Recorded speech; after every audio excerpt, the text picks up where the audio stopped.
Hello folks, today we're going to be talking about healers in Angel Legion. An interesting topic as we haven't really talked about much to do with Angel Legion in quite some time. Normally it's just been gameplay videos, so actually discussing something about the game should be quite an interesting thing. And I thought healers would be a pretty good topic because they're fairly controversial in this game, and we'll go into why that's the case a little later on. Anyway, before we do get into today's video, let me remind you that it's sponsored by the makers of this game, Angel Legion. If you enjoy the stuff you see here, why not go ahead and check it out? It's totally free to download from your mobile app provider, whether it's the iOS store or the Google Play Store. Go ahead, give it a download. It's also available on Steam and the Microsoft Store, so go ahead and get it there if you want to play on PC. Also, guys, the developers are always keen for your feedback, and they're really keen if you leave them a review giving them your feedback so that they know what to improve in the future, or just to know what things in the game work really nicely. So if you guys are curious about dropping them a review just to help them out and give them a little bit of advice, they'd really appreciate it because, of course, they always love to improve the game and improve the user experience. Anyway, let's go ahead and talk about healers today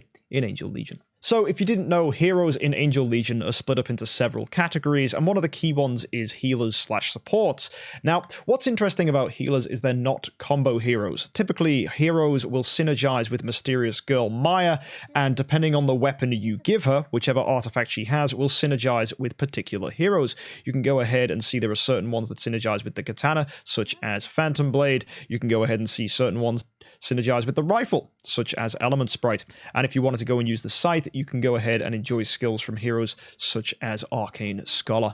Now, what makes healers different is they aren't combo heroes, which means they don't do any of that stuff. It doesn't matter what weapon you have on Mysterious Girl, they all just naturally do their abilities. And also what's different about healers is they don't deal damage to opponents. They primarily have abilities that will keep your heroes alive. So in the early game, generally I recommend most people go ahead and build A-tier healers. A-tier healers are really, really easy to obtain in the early game, and you should get them absolutely no problem. In fact, Fiona is given to you straight away at the start of the game, so that's really, really helpful. And she is actually one of the better healers, as her healing actually scales with max HP, so even if your team gets more powerful, Gentle Healer can still keep up with the healing because it scales with the hero. This makes her really reliable, and A-tiers can be taken up to Silver, but of course when you get deeper into the game, A-tiers will drop off. But in the early game, Gentle Healer can be super duper good.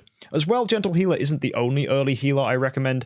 The Priest is another pretty solid healer choice, as is Healing Expert. So it's recommended that you pick up two of these healers, Gentle Healer and of course either Priest or Healing Expert, because using two of those as A-tiers with your team allows them to stay alive and do what they need to do, and it means you can focus your resources on your more powerful heroes such as your S-tiers that will help you further on. But of course, when you get to a deeper stage of the game, you want to move away from A-tiers and look at S-tiers, and there are 3 S-tier healers in the game as well. First of all, there's Ghost Princess. Ghost Princess is pretty interesting. She has healing, as you'd expect from a healer, and the things that make her unique are she has a way to give herself immunity, which is pretty good, and she can also gain energy. So this is pretty fun, the fact that she's immune to damage at a certain time and gains energy as well. So that's pretty helpful. She's giving herself energy, but that doesn't do anything to benefit the team. Of course, the energy does mean she gets more active skills, which results in more healing, but apart from that, it is of course just healing. So she's not really the most powerful healer. Arguably, she's the worst of the 3 we're about to talk about. Next, we have Mental Healing. Now, Mental Healing is really unique in that she offers the ability to resurrect. That's pretty cool. The fact that one of your heroes who are dead can come back to life. Now, when you get her to level 140, there's a 100% chance that she is going to revive someone. So that's, first of all, amazingly useful, but it only happens once, and it's one of the heroes who are already dead. So you might lose someone who you didn't particularly want to, but then they'll resurrect. That can sometimes happen, but typically it's quite a nice mechanic.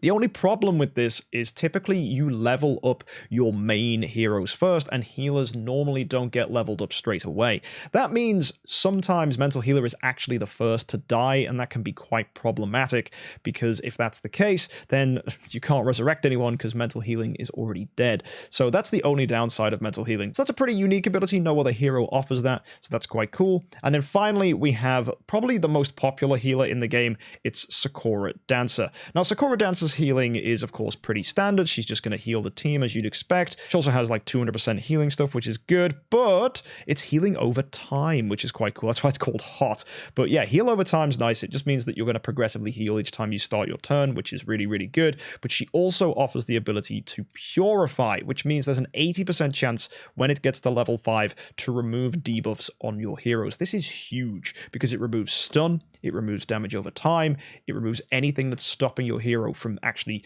doing stuff. So anything that's removed their attack or debuffed them, anything like that, it's all removed, and it's all debuffs to all allies. That's crazily strong, so it's a really, really nice ability to have, and that's why she's arguably the best of the healers.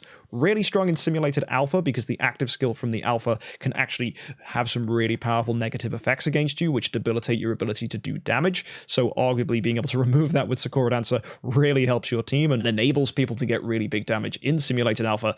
And Sakura Dancer is obtainable actually through Simulated Alpha as well. She's one of the rewards you get for doing well in Simulated Alpha. And that's an interesting thing as well. The 3 healers are obtainable in different places of the game. So if you go to the Legion store, you'll see that you can go ahead and buy mental healer copies from here. You can get 10 shards a day, so after 10 days you get yourself a copy. If you go to the mall and look at Arena, you can go ahead and buy Ghost Princess from here, so that's where you would get Ghost Princess. And as I said, Simulated Alpha is where you pick up Sakura Dancer because she is given as a reward. If you go ahead and look at the rank rewards, and you can see if you do pretty well, you get yourself Sakura Dancer genes. So it's nice that there's good ways to obtain these healers, but you're probably wondering, what is the point of today's video? What is the discussion? Are healers good?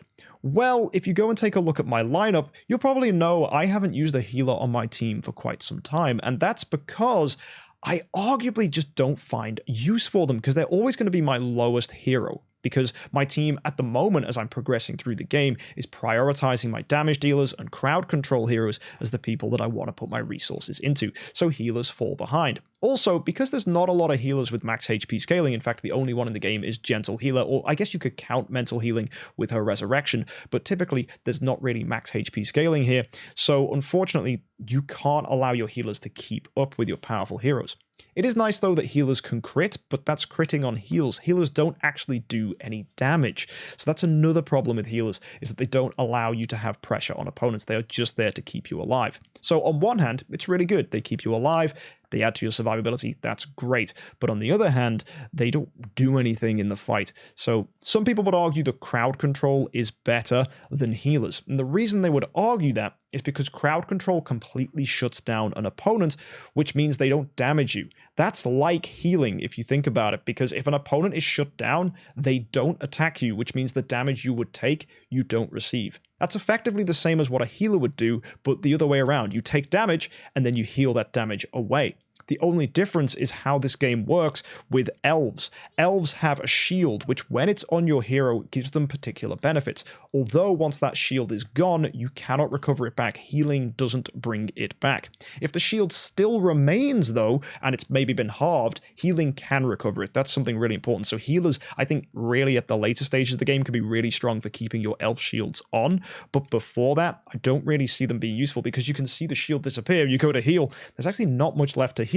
And there are abilities in this game which means that your shield, once it's gone, won't actually allow any more damage to spill over. That's one of the things you can get in the talent tree. That means when a shield disappears, there's no extra damage, it's just the shield goes, which is really strong actually for keeping lower HP heroes like healers alive actually. If someone's using maybe a Shura killer, for example, who's a really good single target assassin, to go ahead and damage that healer. So it's a good way of keeping them alive with the elf shot. But anyway, I digress. That's not what we're here to talk about today. The point is that I'm really curious as to whether healers are actually viable in the mid-game outside of Simulated Alpha. Because as we said, Sakura Dancer's ability to purify negative abilities is really strong.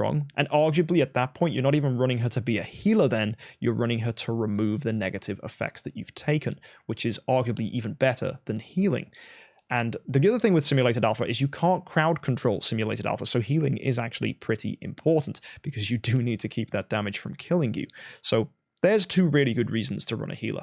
But when you're fighting opponents where maybe it's like Battlefield and there's 3 or 6 opponents that you need to fight, I don't think healers quite cut it. I think it's actually not even a good idea to run healers, because you take so much damage from those opponents when they do their active skills that they can either one-shot your heroes or put you in a position where even healing cannot save you from dying, which does happen a lot, where you can easily be 2-shot by an opponent even after you've been healed. So that's one additional problem with healers, I find. And I think that's why people lean towards crowd control heroes and energy feed heroes like Arcane Scholar or Magic Arrow or Raging Angel, because the more energy you can feed into your team, the more active skills you get from your crowd control heroes, and therefore you're able to lock people down more reliably. It's an interesting change in my thinking. A while ago, I used to like always say every team used to have a healer for them to be good. But the more I play this game, the more I start to feel that just energy feed, crowd control, and at least one good damage hero is all you need to progress. I'm curious what you guys think if you've played this game and your experiences playing. I know that people will have different opinions. Maybe people will disagree with me. I'm really curious. So yeah, let me know what you guys think about healers. I'm still on the fence as to whether they're actually useful, even though they get the same credibility as combo heroes when it comes to their rarity and how you pick them up.